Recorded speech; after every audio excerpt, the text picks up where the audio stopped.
Hi, Bio11A, and welcome to week 13.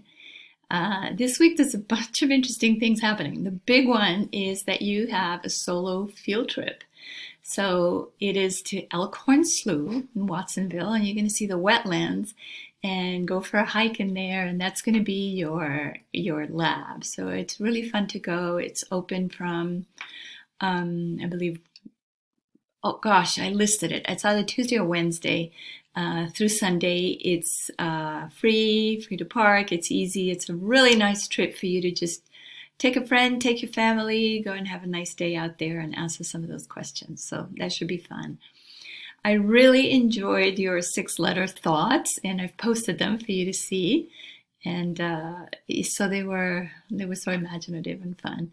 And talking about imaginative and fun, oh my gosh, some of you are the most amazing artists, and it showed. And I've posted some of those beautiful, beautiful drawings that came out of noticing nature, essentially noticing something that you hadn't looked at closely before.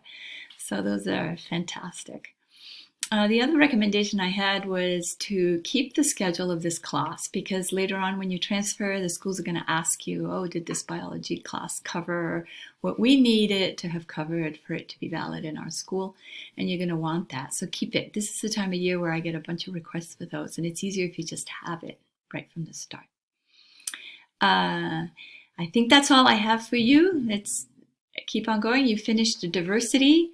And now we're moving on, and I think it's going to be a great week. Okay, see you next week. Bye.